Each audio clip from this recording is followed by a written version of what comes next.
하겠습니다. 열왕기상 17장 1절부터 7절 말씀을 함께 교독을 합니다. 열왕기상 17장 1절부터 7절까지 이 계시해 주신 말씀을 우리 함께 교독하실 때에 살아계신 주님의 음성을 같이 들으십시다. 아멘. 길르앗에 우구하는 자 중에 디셉 사람 엘리야가 아합에게 말하되 내가 섬기는 이스라엘의 하나님 여호와께서 살아계심을 두고 맹세하노니 내 말이 없으면 수년 동안 비도 이슬도 있지 아니하리라 하니라. 여호와의 말씀이 엘리야에게 임하여 이르시되 너는 여기서 떠나 동쪽으로 가서 요단 앞 거리 시내가에 숨고 그 시내를 마시라. 내가 가마들에게 명령하여 거기서 너를 오게 하리라. 그가 여호와의 말씀과 같이 하여 곧 가서 요단 앞 거리 시내가에 머물매 까마귀들이 아침에 떡과 고기를 저녁에 떡과 고기를 가져왔고 그가 시냇물을 마셨으나 땅에 비가 내리지 아니하므로 얼마 후에 그 시내가 마르니라. 아멘. 오늘 이 시간에는 우리 함께 교독을 한 이 본 말씀을 중심으로 해서 말씀에 순종하는 신앙, 두 번 시작. 말씀에 순종하는 신앙. 말씀에 순종하는 신앙. 이런 제목으로 말씀을 들으실 때 깨달아 큰 은혜와 믿음이 다 되실 수 있기를 주님의 이름으로 축원합니다. 아멘. 하나님은 순종하는 것을 제일 기뻐하시고 또한 순종하는 사람들을 하나님은 지금도 계속해서 쓰신다는 사실을 여러분 믿으시기를 바랍니다. 아멘. 그래서 하나님이 제일 기뻐하시는 우리 성도들의 신앙 모습이 어떤 모습이냐라고 한다면 순종하는 겁니다. 아멘. 그래서 사무엘상 15장 22절에 사무엘이 사울 왕에게 이런 말씀을 전하거든요. 하나님께서 번제와 다른 제사를 그 목소리 순종하는 것을 좋아하신 같이 좋아하시겠나이까. 순종이 제사보다 낫고 듣는 것이 수양의 기름보다 낫다. 이렇게 말씀했습니다. 궁극적으로는 하나님께서 사울 왕을 하나님이 수많은 사람들 가운데 그를 택하여 세우셨지만 그를 버리신 이유는 불순종하니까.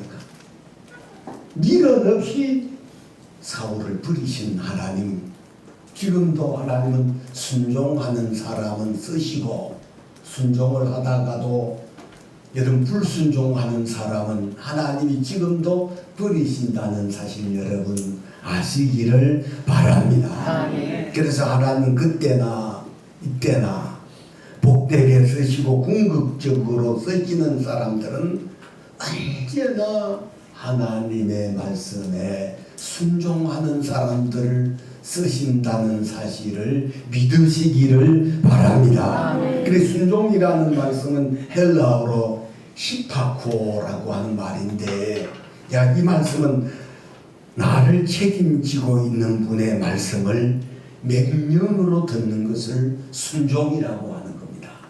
그러니까 자기의 의지나 고집의 반대말로서 나를 책임지고 있는 분의 지시를 적신이 기쁘게 조건 없이 실행하는 것이 순종이라는 거예요. 그러므로 하나님이 나를 책임지시고 있는 분이라고 믿으시면 전적으로 순종하시는 저와 여러분들의 믿음 신앙이 다 되실 수 있기를 주님의 이름으로 축원합니다. 아멘. 내 생각하고 다르고 내 뜻하고 달라도 하나님께서 나의 모든 생사의 문제, 되고 안 되고의 문제, 이런 모든 문제 책임지고 있다는 것이 믿어진다면 여러분 전적으로 하나님의 말씀에 순종하는 그런 신앙, 그런 믿음, 그런 사람들이 다 되실 수 있기를 주님의 이름으로 축원합니다. 오늘 본문에 순종의 사람 엘리야의 모습을 세세히 본문 속에 소개하고 있는데요.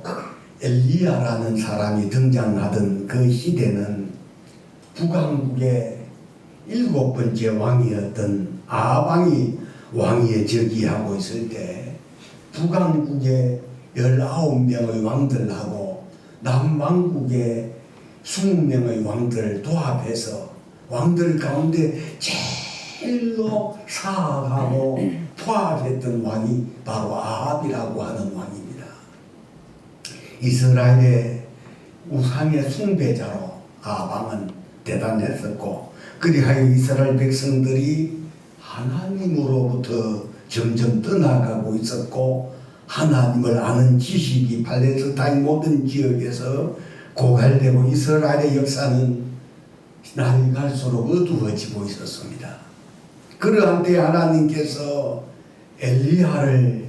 하나님께서 엘리야를 통해서 말씀을 하시는데, 오늘 이 말씀에 순종하는 이 엘리야의 모습 속에서 우리가 깨달아지는 것은, 첫 번째로는 엘리야라는 사람은 목숨을 걸고 하나님의 말씀에 전적으로 순종했던 사람이 여러분 엘리야였다는 사실 깨달으실 수 있기를 바랍니다. 그래서 엘리야의 이야기가 오늘 본문 17장에 보게 되면 엘리야 그 이전에 엘리야 이야기 나온 것이 아니고 17장 최초로 등장하는데 1절을 제가 한번 읽어보겠습니다. 길르앗에 우구하는 자 중에 디셉 사람 엘리야가 아합에게 말하되, 내가 섬기는 이스라엘의 하나님 여호와께서 살아계심을 두고 맹세하노니 내 말이 없으면 수년 동안 비도 이슬도 있지 아니하리라 이렇게 말합니다. 자, 포악한, 아주 사악하고 잔인하고 우상을 숨기는 일에 선봉장이었던 이 아방에게 이 엘리야가 나아가 확신에 찬 하나님의 심판의 메시지를 선포한다는 것, 이것은 목숨을 걸지 아니하고는 할 수 없는 행위거든요. 자, 누구라도 여러분 좋은 이야기는 부담 없이 할 수가 있지만, 누가 들어도 기분 나쁜 메시지는, 여러분 마음이 상하는 충고는 누구라도 부담이 되는 것은 어쩔 수가 없는 거예요. 본문의 엘리야도 엘리야가 이제 이 왕에게 풍년이 든다고 했다면 아방이 얼마나 좋아했겠어요. 그런데 오늘 17장 1절을 다시 읽어봅니다. 길르앗에 우거하는 자 중에 디셉 사람 엘리야가 아합에게 말하되, 같이 시작. 내가 섬기는 이스라엘의 하나님 여호와께서 살아계심을 두고 맹세하노니 내 말이 없으면 수년 동안 비도 이슬도 있지 아니하리라. 여러분, 이 기분 나쁜 이 심판의 메시지를 사악하고 포악한 아방에게 가서 선포할 때, 내가 섬기는 이스라엘의 하나님 여호와께서 살아 계심을 두고 맹세한다. 내 말이 없으면 수년 동안 비도 이슬도 있지 아니하리라 이렇게 말했을 때, 누구라도 내 말이 없으면 그랬잖아요. 네가 뭔데 할 수 있잖아요. 그런데 엘리야가 아방에게 이런 심판의 메시지를 전할 수 있었던 것은 하나님의 말씀을 명령으로 받아 아무런 조건 없이 자신의 모든 생사복을 책임진 하나님의 말씀에 전적으로 순종해서 포악하고 사악한 아방 에파에 가서 심판의 메시지를 선포했었다는 사실 여러분 깨달아 아시기를 바랍니다. 이 성경 속에는 세세히 기록되어 있지 아니하지만 하나님께서 엘리야에게 이런 심판의 메시지를 아방 앞에 가서 선포하라고 하나님이 엘리야에게 말씀하셨기 때문에 엘리야는 목숨을 걸고 하나님의 말씀에 순종했었다는 사실 여러분 그렇게 아시기를 바랍니다. 자, 이때 아방에게 나아갈 때 엘리야는 죽음을 각오했습니다.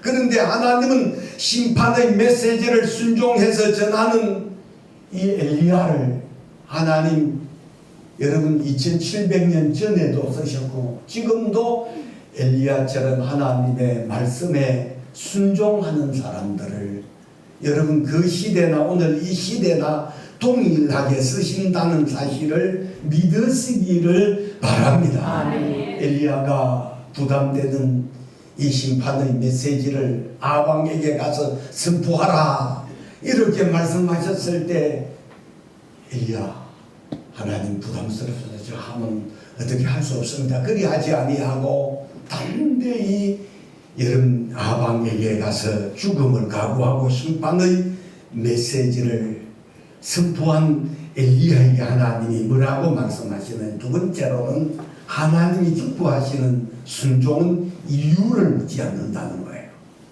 하나님이 기뻐하시는 순종은 이유를 안 묻는데 자 2절 3절을 함께 읽어봅니다. 시작.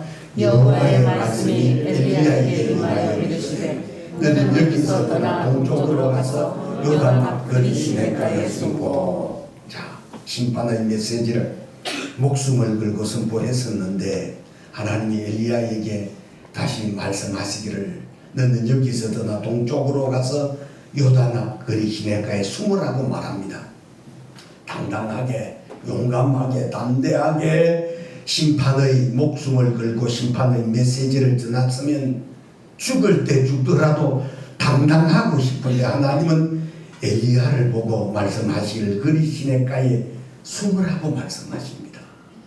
아마 저나 여러분 같았으면 목숨을 걸고 그 시대 최고의 권력자 앞에 가서 기분 나쁜 심판의 메시지를 선포했으면 죽을 걸 각오했으니까 더 담대하고 싶은데 그리하지 아니하고 하나님은 그리 시내가에 동쪽은 여기서 떠나 동쪽으로 가서 요단 앞 그리 시내가에 숨으라고 하나님 엘리야에게 말씀하셨을 때 엘리야가 이렇게 말할 수 있습니다. 하나님 왜 숨습니까? 하나님 당당하고 싶습니다. 그리하고 싶은데 엘리야는 하나님께 이유를 묻지 아니하고 전적으로 순종하는 엘리야의 모습, 이유를 묻지 아니하고 순종합니다. 그러니까 하나님은 담대한 것도 중요하지만 순종하는 것은 담대한 것보다도 더 귀하고 더 놀라운 교훈을 가르치기 위해서 엘리야로 하여금 숨으라고 하셨다는 사실을 깨달으시고 하나님의 말씀에 순종하는 사람들을 그 시대도 쓰셨고 그 시대도 복을 주셨던 것처럼 오늘을 사는 이 시대도 하나님이 쓰시는 사람들이 순종하는 사람들이고 복을 받는 사람들도 순종하는 사람들이 복을 받는다는 사실 믿으시기를 바랍니다. 하나님 아무리 지혜가 있고 능력이 있고 강하고 담대한 사람이라 할지라도 순종하지 아니하는 사람 쓰실 수가 없는 겁니다.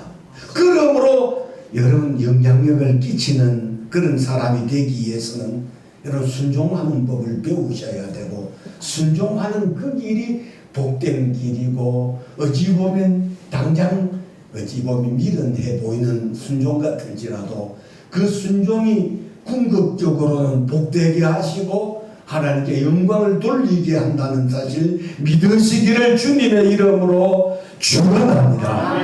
누구라도 여러분 하나님의 건의에 잘 순종하는 사람들이 좋은 리더가 되는 거거든요. 어떤 지도자든지 어떤 지도자의 지도력이든 건의자들에게 순종할 때 더 잘 배우게 되고 발전하는 겁니다. 그래서 히브리서 13장 17절에 보면 너희는 인도하는 자들에게 순종하고 복종하라고 말씀하신 것처럼 다윗하고 여러분 사울 왕의 비교를 여러 가지로 비교할 수 있지만 단순하게 객관적으로 한마디로 말한다면 사울이라고 하는 사람은 하나님의 말씀에 불순종하는 사람이고, 다윗이라고 하는 사람은 사울 왕하고는 대교적으로 순종하는 사람이었기 때문에, 여러분, 사울의 왕조는 얼마 가지 못해서 무너지지만 다윗 왕의 왕조는 오래도록 하나님이 보존시키는 것 자체가 하나님의 권위에 전적으로 순종하는 다윗을 하나님이 높이시고 쓰시고 그의 왕조를 오래도록 하나님 복되도록 지켜주시는 것을 보시더라도 하나님 앞에 쓰임받고 복을 받는 하나님의 사람 되기를 원하신다면, 저도 여러분들도 하나님의 말씀에 여러분 기쁘게 여러분 순종하시는 그런 저와 여러분 우리 모두의 믿음 신앙이 다 되실 수 있기를 주님의 이름으로 축원합니다. 아멘. 마지막으로는 순종은 하나님이 책임을 지시는 부분이라는 겁니다. 복내 엘리야가 자신의 모든 것을 책임진 하나님의 말씀에 순종해서 요단 앞 거리 시냇가에 숨었을 때에 하나님은 엘리야로 하여금 시냇물만 마시게 한 것이 아니고 순종하는 이 엘리야를 하나님께서 까마귀를 동원하셔서 아침 저녁으로 떡과 고기를 이제 날라서 이 엘리야를 먹이시는 모습을 본문 속에서 보게 되는데요. 자, 한번 우리 성경을 읽게 되겠습니다. 5절 6절을 한번 같이 읽겠습니다. 시작. 그가 여호와의 말씀과 같이 하여 곧 가서 요단강 거리 시냇가에 머물매 까마귀를 아침에도 떡과 고기를 저녁에도 떡과 고기를 가져왔고 그가 시냇물을 마셨으나. 여기까지입니다. 자, 여러분의 순종도 즉각적으로 순종하는 사람들이 있고 기도해보고 순종하겠다고 하는 사람들이 있는데, 이 엘리야라고 하는 하나님의 종은 전적으로 즉각적으로 순종하는 겁니다. 오직은 그가 여호와의 말씀과 같이 하여 하는 말은 거리 시냇가에 숨으라고 하는 하나님의 말씀이 요단 앞 거리 시냇가에 머물렀다는 겁니다.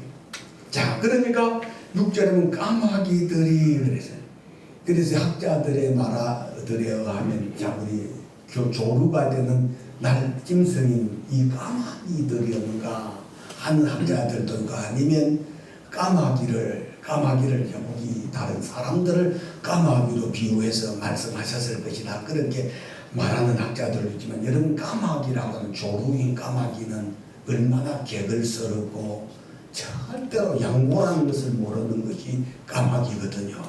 그런데 하나님의 말씀에 순종해서 요단 거리 시냇가에 순종해서 숨어있는 엘리야에게 까마귀들이 아침에도 떡하고 고기를, 저녁에도 떡과 고기를 가져왔다는 것. 여러분, 하나님이 순종하는 엘리야의 순종을 하나님이 책임져 주셨다는 사실 여러분 믿으시기를 바랍니다. 아멘. 그래서 계속해서 읽어보면 시냇물이 마를 때도 책임지시는 것을 보면, 순종은 아까 시파구호라고 하는 말씀처럼 어떤 순종이든지 간에 하나님이 순종하는 그 순종을 책임지시는 부분이 바로 순종이라는 사실을 깨달으시고 의심 없이 믿으시고 순종하는 그런 저와 여러분들이 다 되실 수 있기를 주의 이름으로 축복합니다. 아멘. 그래서 하나님은 엘리야의 순종만 책임진 것이 아니라는 겁니다. 믿음의 조상 아브라함이 창세기 22장에도 보게 되면 그의 독자 이삭을 모리아산에 가서 번제로 드리라고 그리 바치라고 말씀하셨을 때 아브라함은 하나님의 말씀에 적극적으로 순종합니다. 사울길을 가서 모리아산에서 17, 8살 된 자신의 백세 얻은 아들 이삭을 결박해서 번제단 위에 올려놓고 그를 잡으려 할 때 하나님께서 아브라함을 2번 부르십니다. 아브라함아. 그리 하시면서 아브라함의 그 순종을 하나님이 보셨어요. 그리고 이삭 대신 수풀에 걸린 수양을 대신해서 이삭 대신 번제로 드리게 하셨던 하나님. 아브라함의 그 순종을 책임지셨던 하나님이 모세의 순종도 하나님이 책임을 지시는 것을 보게 되지 않았어요.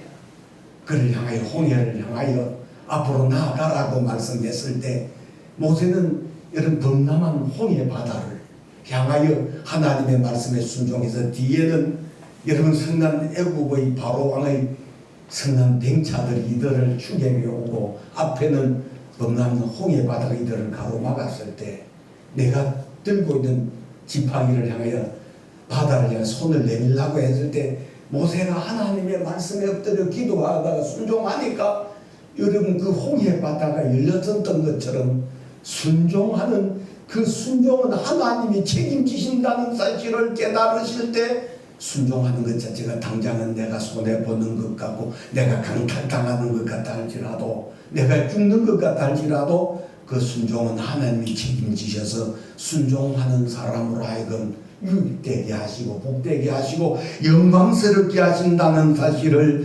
믿으시기를 주님의 이름으로 축원합니다. 아멘. 신약 성경에도 보면 베드로 같은 사람 누가복음 5장에도 보면 밤새도록 고기잡이를 했지만 한 마리의 고기도 잡지 못한 채 바닷가에서 그물을 싣고 있는 베드로에게 예수님이 오셔서 베드로의 배를 빌려 쓰십니다.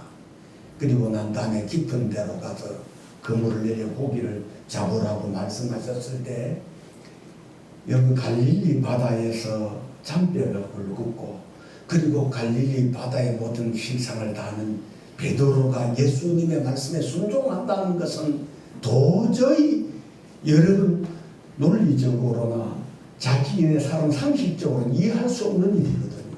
그런데 베드로는 밤이 맞도록 수고를 하였으되 얻은 것이 없었습니다. 그러나 예수님께서 깊은 데로 가서 그물을 내려 고기를 잡으라는 말씀에 순종해서 요즘처럼 모터보트로 깊은 데로 잠시 가는 것이 아니고 제가 베드로가 탔던 갈릴리 바다의 배를 다 봤었는데 지금도 그 바다에 베드로가 탔었던 그 배가 이제 갈릴리 바다에 수장이 되어 아마 뿔 속에 묻혀 있다가 고고학자들에 의해서 그 배가 아마 많이 썩었지만 복원이 돼가지고 그와 비슷한 이전에 베드로와 그 시대 사람들이 탔었던 배를 복원을 해놨어요. 그래서 그 배가 뭐 조그마한 뭐 덴마 같은 작은 배가 아니고 조각배 같은 배가 아니고 사람이 여럿이 탈 수 있는 배인데 그 배를 로를 지어서 다니는 것이 어렵기 때문에 거기다 모터를 실어놨었습니다. 그래서 제가 그 당시에 순례를 갈 때 그때 제가 배 위에서 주일날 우리 함께 성지 순례를 오셨던 분들에게 제가 설교를 했었는데 제가 그때도 그런 이야기를 했죠. 지금은 모터를 달고 모세가 베드로가 깊은 데로 갔던 이 배를 쉽게 갈 수 있지만 그러나 여러분 2000년 전 베드로가 노를 지어서 그 큰 배를 여러분 깊은 데로 간다는 것은 여러분 순종하는 마음 없이는 할 수 없는 일이거든요. 내가 왜 갑니까? 저는 바다에서 잠배가 묵은 사람이고 날이 대산 다 센 아침에 그물을 내려 고기를 잡아도 그물을 던지면 물고기들이 고기 그물을 보고 다 도망가기 때문에 제가 수십 년 동안 갈릴리 바다에서 고기잡이를 했지만 날이 다 센 이런 날에 그물을 내려 고기 잡은 일이었기 때문에 절대 할 수 없습니다. 모르기 때문에 예수님은 이런 말을 하시는 겁니다. 라고 그리 하지 아니하고 예수님의 말씀에 자신의 경험, 자신의 의지, 자신의 고집, 자신의 주장 다 덮집어버리고 순종을 해서 깊은 데로 갑니다. 그리고 깊은 데 가서 그물을 내리는 것 자체가 우리가 생각하는 것처럼 이렇게 던지는 그런 그물이 아니라 이런 그물을 저도 바닷가에서 산 사람이 우리 아버님이 이제 우리 제가 어릴 때만 하더라도 제가 고향에 있을 때만 하더라도 고기잡이를 하고 의장을 갖고 계셨기 때문에 고기잡이 하는 거 지금은 참 어쩔 때는 지난 날들이기 때문에 그리워지기도 하지만 그물 내리는 거 보통 일이 아니거든요. 정치망이라는 그물을 내리라 그래 하면 돌을 싣고 가서 그물을 나가지고 데리는 것 자체도 보통 힘이 드는 게 아닙니다. 그런데 베드로는 깊은 데로 가서 그물을 던질 때 밤이 새도록 내가 그물질에서 얻은 것이 없지만은 말씀에 의지하여 내가 그물을 내리리다 라고 하며 그물을 던졌을 때, 자, 그물을, 그리고 나는 그물을 거두었을 때 그물이 찢어질 정도로 고기를 잡도록 해주셨던 그 하나님이 베드로의 순종을 책임져 주셨다는 사실을 여러분 믿으시기를 바랍니다. 하나님은 엘리야의 순종만 책임지신 것이 아니고 아브라함의 순종만 책임지신 것이 모세의 순종도 책임져 주셨고 이 여호수아의 순종도 책임져 주셨고 베드로의 순종도 책임져 주신 하나님이 오늘 저와 여러분들의 순종도 하나님이 책임지신다는 사실을 믿으시기를 바랍니다. 그래서 오늘 본문 속에 엘리야가 거리 시냇가에 숨어 있을 때 하나님이 까마귀를 동원해서 아침에도 떡과 고기를, 저녁에도 떡과 고기를 가져다가 엘리야를 먹이셨던 그 하나님이 후에 보면 이제 다시 거리 시내 물이 마릅니다. 마를 때도 보면 물이 마르니까 다급해서 도망가고 물을 찾아가고자 그리하지만 그리하지 아니하고 여호와의 말씀이 임할 때까지 엘리야가 전적으로 순종하는 이런 모습을 볼 때 하나님이 그 시대에 수많은 하나님의 사람들이 있었지만 가장 위대하게 쓰셨고 하나님 영광스럽게 쓰셨던 사람이 엘리야라는 사람이라는 사실을 깨달으실 때 오늘 우리 모두가 은혜 받은 사람들 되어 엘리야처럼 하나님의 말씀에 당장 내가 납득되지 아니고 상식적으로 이해되지 않는 그런 부분이라 할지라도 하나님의 말씀이 내게 순종을 명하는 명령이 되어 순종함으로 저나 여러분들이 모두가 하나님 앞에 복을 받고 갈수록 흥황하고 쓰임받는 그런 저와 여러분들의 믿음 생활이 다 되실 수 있기를 주님의 이름으로 축원합니다. 아멘.